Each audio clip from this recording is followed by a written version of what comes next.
బతుకు బండిని లాగించేందుకు రామసుబ్బయ్య అక్కడా ఇక్కడ అప్పు చేశాడు.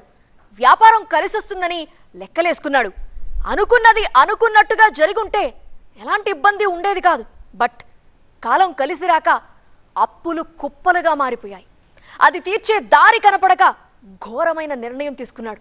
కుటుంబం మొత్తాన్ని బలిపీఠం ఎక్కించాలనుకున్నాడు. మరి జరిగిందేంటి? అసలు రామసుబ్బయ్యని వేధించిన ఆ రాక్షసులెవరు? సంసారం అన్నాక సవాలక్ష సమస్యలుంటాయి. వాటికి కంగారు పడి ఉక్కిరిబిక్కిరయ్యారు. బతికే దారి లేదని భయపడి కుటుంబం మొత్తం ఆత్మహత్యాయత్నం చేసింది. నంద్యాల జిల్లా నందికొట్కూరు మండలం మల్యాలకు చెందిన రామసుబ్బయ్య డ్రైవర్. ఇతనికి భార్య, 2 పిల్లలు ఉన్నారు. కారు నడుపుకుంటూ వచ్చే సంపాదనతో సంసారాన్ని నెట్టుకొస్తున్నాడు. కుటుంబ అవసరాల కోసం చేసిన అప్పులు అంతకంతకు పెరిగాయి. అదే సమయంలో ఫైనాన్స్ కింద తీసుకున్న వాహనానికి సకాలంలో కిస్తీలు చెల్లించలేకపోయాడు. రోజురోజుకి అప్పులోళ్ల టార్చర్ అంతకంతకు పెరిగిపోయింది. సాయం అడిగేందుకు మనసు రాక అప్పులు తీర్చే మార్గం కనబడక చనిపోవాలని అనుకుంది రామసుబ్బయ్య ఫ్యామిలీ. రాత్రి పురుగుల మందు తాగి ఆత్మహత్యాయత్నం చేశారు. తండ్రి బిడ్డల అపస్మారక స్థితిలోకి వెళ్తున్న సమయంలో భార్య మాధవి కాస్త తేరుకుని కుటుంబ సభ్యులకు కాల్ చేసి మ్యాటర్ వివరించింది.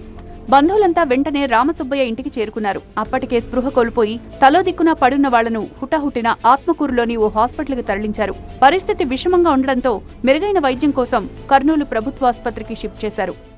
ఏదో బాగున్నారనుకోండి సార్, ఏదో అప్పుల గురించి సమస్యలు ఉంది, మందు తాగడానికే తయారైనారు సార్. మాకైతే ఎవరు చెప్పలేదు సార్. గడ్డి మందు తాగినారంట సార్. నలుగురు పిల్లలు, భార్య భర్త, 2 పిల్లలు సార్. ఆయన పేరు రామసుబ్బడు, బిడ్డ పేరు మాధవ్ సార్. పిల్లలు అచ్చే ఎవరు, తేజ ఎవరు సార్.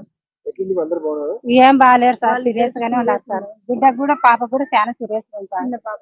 పెద్ద పాప ఒకటి కొంచెం మాట్లాడుతుంది సార్.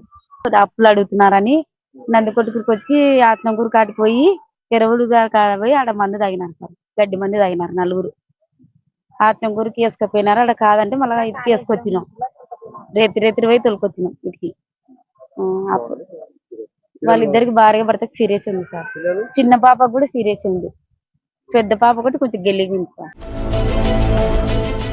గత కొద్ది నెలలుగా ఫైనాన్స్ వాళ్లు డైలీ ఇంటికి రావడం, ఈఎంఐ చెల్లించమని ఒత్తిడి తెస్తున్నారట. అంతటితో ఆగకుండా వెహికల్ లాక్కెళ్తామని, ఇంటిని జప్తు చేస్తామని బెదిరించారట. అదే జరిగితే పరువు పోతుందని భావించి చనిపోవాలి అనుకున్నారట. ప్రస్తుతానికి నలుగురు పరిస్థితి విషమంగా ఉందంటున్నారు డాక్టర్లు. సమాచారం అందుకున్న పోలీసులు హాస్పిటల్కు చేరుకుని బంధువుల దగ్గర వివరాలు అడిగి తెలుసుకున్నారు.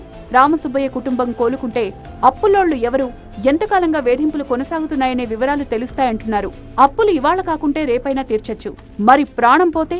ఈ మధ్యకాలంలో పెద్దలు తీసుకుంటోన్న అనాలోచిత నిర్ణయాలు పిల్లల్ని ప్రమాదంలోకి నెట్టేస్తుండడం ఆందోళన కలిగిస్తోంది.